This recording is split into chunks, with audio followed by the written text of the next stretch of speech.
mais uma aula de hoje, né, dando continuação à unidade 7 sobre os nutrientes e alimentação, ok? Então, vocês vão continuar o capítulo 7 sobre os nutrientes.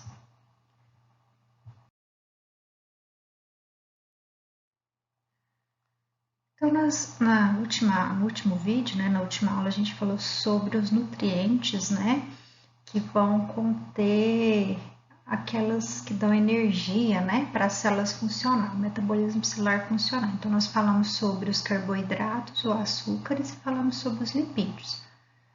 Nessa aula de hoje, então, nós vamos estar falando sobre aqueles nutrientes que vão ser chamados de construtores ou também conhecidos como nutrientes plásticos, ok? Esses nutrientes construtores, eles vão ter uma função que é fornecer, né, subsídio base para a formação de novas células e novos tecidos. Aí a gente pega como exemplo os músculos, né? Então, os músculos, eles são estruturas muito proteicas e a proteína é um nutriente. Quando a gente pensa em músculos, a gente vai estar pensando no principal nutriente construtor, que é a proteína, porque o músculo é muito rico em proteína. Então, o que vão ser essas proteínas? As proteínas elas vão ser consideradas macromoléculas, ou seja, moléculas grandes, e que precisam passar por um processo de digestão dentro do nosso organismo, ou seja, serem quebradas em moléculas menores para conseguir ser absorvidas lá pelo nosso intestino. Então, quando a gente consome o alimento que tem nutriente construtor, a gente vai estar consumindo moléculas grandes que vão passar pelo nosso sistema digestivo, vão ser quebradas por moléculas menores que vão conseguir ser absorvidas. Então, quais são os alimentos que vão conter, né, esses nutrientes construtores, essas proteínas? Alguns alimentos de origem animal e alguns de origem vegetal. Então, por exemplo, as carnes, né, que a gente consome aí, né, elas são muito ricas em proteínas, ovos, leites, alguns cereais, alguns grãos que a gente tem aí, vegetais, né? Soja, feijão também são muito ricas em proteínas. Então, as proteínas, elas são grandes, pessoal. As proteínas que estão no alimento, antes de passar pelo sistema digestivo, elas não conseguem ser absorvidas. Então, elas vão ser quebradas em moléculas menores, que vão ser capazes de cair na circulação sanguínea, que a gente chama de micromoléculas. Quais são essas micromoléculas? Aminoácidos. Então, o alimento ele contém proteínas que precisam ser quebradas em moléculas menores através da digestão e chegar no que a gente chama de aminoácido, que só o aminoácido consegue ser absorvido pelo nosso organismo, ok? Nós animais precisamos de pelo menos 20 aminoácidos para a gente construir as diversas proteínas que a gente tem no nosso corpo. Nós temos muitas proteínas no nosso corpo e elas têm funções as mais diversas, desde as funções, né, de construir novas células, novos tecidos, como a gente viu na genética, ela tem função das características do nosso corpo, né, cor de cabelo, cor de pele, cor de olho, tipo do cabelo, né? Enfim, são as proteínas que dão essas características aí do nosso corpo, do nosso fenótipo, né? E elas também são importantes porque elas vão estar nas membranas, né, plasmáticas das células, elas vão funcionar como receptores de membranas, né, para hormônios, enfim, para promover uma comunicação celular, ok? Elas vão funcionar também como enzimas, né, para catalisar, né, reações dentro do nosso corpo, então as proteínas são de extrema importância para o nosso corpo. E aí, como eu disse para vocês, então esses animais eles precisam de pelo menos 20 aminoácidos para poder, né, produzir proteínas. Só que nós, seres humanos, só conseguimos produzir 8 aminoácidos, que a gente chama de aminoácidos essenciais. E a gente precisa, então, adquirir esses aminoácidos por meio da alimentação. Então, a gente precisa muito desses aminoácidos, tá? No livro de vocês não traz o nome de alguns desses aminoácidos, mas por curiosidade eu vou estar passando para vocês. Então, nós temos muitos aminoácidos, né? A gente tem o que a gente fala de triptofano, a gente tem o que a gente fala de arginina, que é muito importante para o nosso corpo, isoleucina, né? Enfim, a asparagina, nós temos muitos aminoácidos, tá? E essa combinação de aminoácidos é que a gente vai ter a fabricação das diversas proteínas que a gente tem no nosso corpo. Como eu já havia dito para vocês, né? Então essas proteínas elas vão estar em todas as partes do nosso corpo. E dentro das nossas células a gente tem muita proteína, né? Então a gente precisa muito de proteína para a construção da célula como um todo. A gente tem as proteínas formando tecidos no nosso corpo. Nós vamos ter também os anticorpos, que são proteínas, né? Nós temos elas também formando enzimas, né? Essas enzimas, elas vão catalisar, né? Elas vão acelerar algumas reações orgânicas do nosso corpo, né? Que são muito importantes para o nosso corpo. E onde eu vou estar encontrando, então, né? Essas proteínas que são construtores? Leite, ovos, então é de origem animal. E de origem vegetal, feijão, soja, grão de bico e ervilha. Então são alimentos, né, que vão ter muitas proteínas, muitos nutrientes construtores. E agora vamos falar agora de uma outra classe de nutrientes. Então vamos só relembrar, a gente já falou de energéticos, que são os carboidratos e os lipídios, que fornecem energia, né, fornecem combustível para a formação para funcionamento do nosso corpo. Então a gente faz um processo chamado respiração celular, que a gente precisa da glicose para quebrar e ter esse funcionamento legal do nosso corpo. A gente falou dos construtores, que são as proteínas que vão construir o nosso corpo e terem funções muito importantes, né, como anticorpos, como enzimas, né? E agora a gente vai falar dos reguladores. A diferença entre os nutrientes reguladores e os nutrientes construtores e energéticos vai ser principalmente, é lógico, a função, que é diferente, né, a função deles, mas principalmente vai estar relacionado com o quê? Com o tamanho.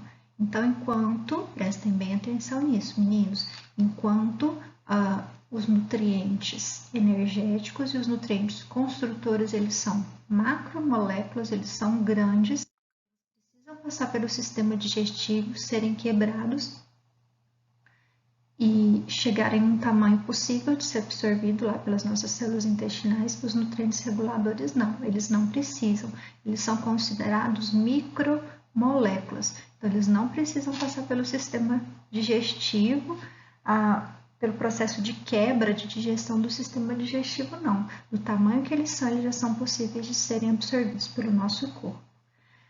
E quem vão ser esses nutrientes reguladores, né? Os sais minerais e as vitaminas. Então, os sais minerais e as vitaminas, eles vão regular as funções do nosso corpo. Tudo o que é funcionamento. Michelle, então tem nutrientes reguladores no processo de coagulação? Tem. No processo do crescimento? Tem. No funcionamento cerebral? Tem. Tá? Então, esses nutrientes reguladores, que são as vitaminas e os sais minerais, eles vão regular essas funções do nosso corpo, tá? E elas vão ser importantes para estruturar, para organizar e regular algumas atividades, como o crescimento do nosso corpo, o processo de restauração do nosso corpo, né? Por exemplo, se você tem uma ferida, um machucado, né? Tem uma cicatrização. Então, você precisa ter alguns nutrientes reguladores que vão fazer com que você tenha um bom processo de cicatrização, processo de coagulação do sangue, quando você machuca, né, ali para você estancar aquele ferimento, parar de sangrar, isso é a coagulação. Funcionamento do sistema nervoso, também o transporte de gases pelo sangue, ou seja, as trocas gasosas que acontecem lá nos pulmões, né? E aí, para carregar tanto esse oxigênio quanto esse gás carbônico, a gente também precisa de um nutriente que vai regular isso daí. Lembrando que alguns desses nutrientes, eles podem acumular no organismo e causar malefícios.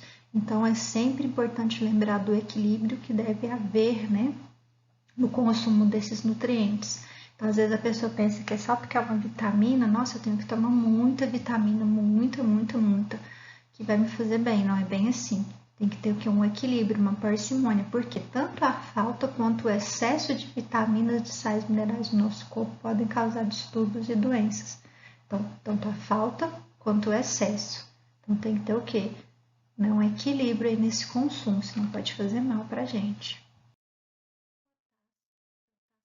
Muito importante para esse equilíbrio osmótico, equilíbrio de líquidos dentro do nosso corpo, também para o bom funcionamento do sistema nervoso. A gente encontra o potássio muito. Tem algumas que são famosas, né? A banana, mas várias frutas, verduras, no feijão, leite, também a gente encontra potássio. O magnésio, né? Que é muito importante para atuar em reações químicas, enzimáticas, também muito importante na formação dos ossos, funcionamento dos nervos e músculos. Vamos falar de um mineral extremamente importante que é o ferro. O ferro ele faz parte, né, de uma ele atua em conjunto para a formação de uma proteína muito importante, né, que é a hemoglobina presente na nossa hemácia. Então, essas hemácias vão ser as células sanguíneas que vão carregar gases, né, respiratórios, oxigênio, gás carbônico. Então, o ferro ele forma essa hemoglobina. Então, quando você está com essa carência de ferro, você pode ter o que a gente chama de anemia, né, uma formação de hemácias que não vão ter uma capacidade de carregar esses gases respiratórios de uma forma satisfatória. Então, o ferro é muito importante para o nosso corpo. Onde a gente encontra ferro? Fígado, carne, na gema do ovo, né? Hortaliças escuras. O iodo também, pessoal. O iodo é extremamente importante, porque o iodo, lembra da tireoide, que eu acho que a gente já comentou algumas vezes, né? Então, a tireoide ela é uma glândula que a gente tem ela aqui nessa região do pescoço, e ela produz os hormônios que são reguladores de metabolismo do nosso corpo. Aí o iodo ele vai fazer parte desses hormônios, né? Que é a triodotironina, que é o T3 e o T4, e a tiroxina. Então a gente precisa desse iodo, porque se faltar iodo no nosso organismo, a tireoide vai começar a ter um problema na formação desses hormônios tireoidianos, e a gente pode ter uma doença chamada de hipotireoidismo. Tá bom? E onde a gente encontra o sal de cozinha, que hoje é iodado, né? Todo sal de cozinha ele recebe esse iodo lá na indústria para poder não faltar para ninguém, porque já houve um tempo que nós tínhamos as pessoas com essa falta de iodo, né? E a gente chamava isso de bócio endêmico, né? Que ficava com aquela região do pescoço inchada pela falta de iodo no corpo, né? E o flúor, que é muito importante porque ele é para fortalecer os ossos e os dentes. Hoje a água que a gente recebe é uma água fluoretada, então ela também já recebe esse tratamento de flúor para poder fortalecer os nossos dentes. Então falamos dos minerais, agora vamos falar das vitaminas. Então as vitaminas também são nutrientes reguladores, tá, pessoal? Elas também são chamadas de micromoléculas, são de tamanho pequeno e do jeito que você já consome elas, são capazes de serem absorvidas pelo nosso corpo, não necessita de digestão. Essas vitaminas elas vão ser muito importantes porque elas ativam enzimas, né, que são catalisadores de reações metabólicas, regulam vários processos celulares, como a coagulação, funcionamento, auxiliando na circulação de substâncias pela corrente sanguínea, ativação do sistema imunológico, né, um funcionamento legal, bom do intestino, dos processos digestivos. Então, essas são as funções das vitaminas. E aí eu trouxe para vocês um quadro para que vocês leiam com carinho também aí sobre as vitaminas e as funções. Então nós temos as vitaminas do complexo B. São várias vitaminas que a gente tem, né? Vitamina B1, B2, vitamina B12, a biotina, enfim, várias vitaminas que são desse complexo, tá? Elas vão funcionar como coenzimas, ou seja, vão ativar, vão facilitar o bom funcionamento, né, dessas enzimas e vão proteger o nosso sistema nervoso e o nosso sistema sanguíneo. Onde eu encontro cereais, né, vegetais, frutas, ovos, laticínios, feijão. Vitamina C, ela ajuda na prevenção do envelhecimento celular, da oxidação celular, permite uma renovação celular, então ela é interessante no processo de cicatrização, né, dos tecidos, e ela também ajuda no nosso sistema imunológico. tá? Sem falar também dos processos de coagulação, né? Evita sangramentos. Então, a vitamina C é muito importante. A vitamina A também é uma protetora dos tecidos, ajuda no sistema respiratório e também para os vasos sanguíneos. A vitamina D ela fixa o cálcio nos ossos. E como que você ativa essa vitamina, o funcionamento dessa vitamina C? Tomando sol nos horários corretos, né? Porque o sol ela ativa a vitamina D que vai pegar esse cálcio e fixar ele nos ossos.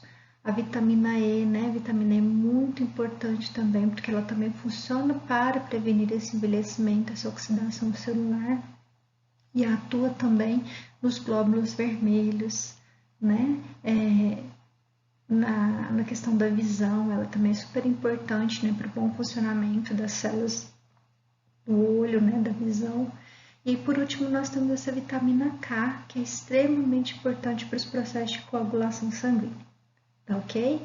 Então, pessoal, esse vídeo de hoje, então, ele fala dos nutrientes construtores, que são as proteínas, que são macromoléculas, e vai falar dos nutrientes, então, reguladores, que regulam as funções, que vão ser as vitaminas e os sais minerais.